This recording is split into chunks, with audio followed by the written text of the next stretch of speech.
tom periodu, odnosno kada su te pesme snimane, jer da, je jedna izašla, znači prvi uvod je izašao 2014. Pogrešno, znači 2013. smo imali taj pokušaj tog nekog benda i ta snimanja. Bukvalno, oni su snimili muziku i sad jedan dan smo trebali da izdvojimo da ja snimim vokale, međutim ja sam ponovo bio prehlađen, tako da to snimanje nije išlo nigde. Onda Stefan nam je tada rekao kao, samo znate, on i njegova supruga očekuju bebu, njegovo prvo dete, i mi smo bili kao, wow, da je super. Onda on izneo rakije domaće, orahovaču, višnjevaču, i može zamisliti, znači, kako je to bilo, znači, jer mi smo kod njega rano ujutro, tipa 8 sati, pokušali smo tih nekih sat vremena snimamo, i onda smo bukvalno od 9 do 3 pijančili, slušali muziku i znači, ma kakvo snimanje, znači, ja sam nije mogao jer mi je glas bio nikakav, a ja, on je nama prvima rekao od društva, i to je bilo kao, neću kažem kraj, ali jednostavno je bilo kao, ma kako snimanje sad, samo druženje, zezanje, kao pozitivna atmosfera. I tako sad je takva situacija, znači vi se družite, snimate, ne snimate nego svirate i to je to. Pa da kažem ti, to je bilo u tom trenutku, ja sam vokale završio tad kući, imao sam, naravno mnogo bolji mikrofon, nabavio mikseticu samo zbog toga i trenanje snimao i s jedne strane mi je tad bi prijelo da radim to sam jer sam mogu nekako i da se opustim i opet da ispravam neke svoje stvari i supruga mi je čak sugerisala mnogo toga šta bi mogu da odradim. Tako da te vokale, na primjer, zaista volim kako su ispali. Nažalost, tako pevati? Pa nije... Ne znam. Ja ne znam šta ću govorim, zato što... Ja ne mogu da pevam. To nisam mogao zamislim kada sam krenuo da pevam, ali generalno moj glas nije baš najljepši za pevanje, mislim, ne zvuči to tako lepo. Ne bih volao da pevam. I onda je krenulo nekako više...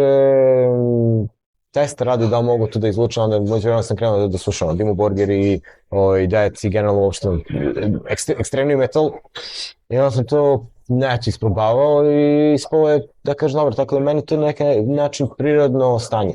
Jeste naporno i umeo sam dosta puta da razrvam grlo zbog toga, ali meni je to nekako prirodnije nego da pevam ovako, ali... I kad pevaš tako, izvini što te prekidam, kad pevaš tako, mislim, kakav je osjećaj posle toga? Se osjećaš kao opušteno, zato što znam da na neki način... Ja, kad god sam nastupao uživo, ja sam najveći deo svake pesme koju sam ikada otpevao uživo, znači da sam pevao zatvorenih očiju. Uvijek sam imao veliku tremu, uvijek sam mislio da nisam dovoljno dobar oko toga i na taj način sam se bio zatvarao u sebi i generalno kao da radim tu zbog sebe, kao da sam da kažem, tamo iz svoje sobe, da to radim sa nekim kao ear mikrofonom, skačući i pevajući pesme koje sam inače slušao. Tako da, ne znam, ali osim meni uvijek to bilo isprazni me, opusti me. Vjerojatno na svakog pevača to je isto, ali to je način da se na neki način iskažeš i da možda izbaciš nešto iz sebe. I neka vrsta fizičke aktivnosti. Pa to sam ga te pitao, jel to ima nekakve veze za fizičko? Ima, mislim, ja generalno trčim ovako, da kažem, iz hobija, ali nikad nisam išao ni na jednu trku, onda sam se takmičio ili da uzmem učešće na trčanju zbog sebe, ne, nikad, znači samo zbog sebe, samo kao filter od svega da ispraznim misli, ispraznim negativnu energiju i na neki način je ovo to, znači da izvrištim, izderem se, izgrolujem te tekstove, te misli koje sam imao i posle toga onako dosta lakše.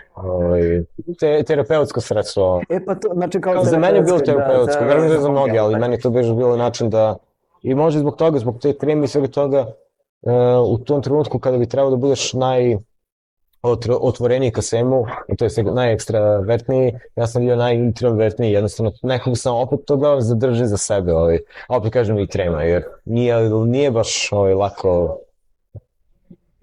Verujem da bi tokom godina sam s tim nije bavio, to bilo lakše, međutim za to kratko neko vreme meni to bilo i teško, da kažem, kao neko vreme, onda mi je bilo lakše da zatvorim oči i onda se bukvalno onako, da kažem, sve to zadržano, tu pozitivnost i sve to je tu energiju zadržano za sebi, to mi još više onako tera Možda budem bolji, možda budem dobar, ne znam da li sam dobar. Ja sam to htio sad ti kažem, da znači, u vašim pesmama osjeća se jedna dobra energija, brate. Hvala. Nego širi se tako dobra energija. Kažem ti, juče sam slušao, zato što ja radim sad kao Bolt dostavljač, inače, trenutno.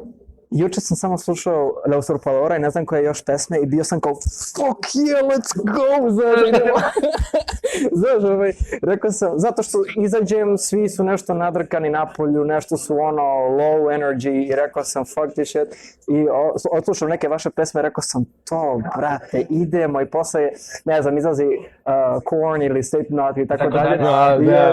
To je cool. I samo vidiš, mislim, mene biciklom, i slušam vašu muziku i svi okolo gledaju, what the fuck, znaš kao što s njim, ali to je ta, znaš, osjećam se dobro, znaš, to je neka pozitivna energija, nije toliko teška, nego to je kao, znaš, koja je reč, možda adrenalin, znaš, ali vrlo pozitivno, tako ta neka euforija. I to sam htio da ti kažem, zato što stvarno je kao nekako terapeutsko, to je vrlo super.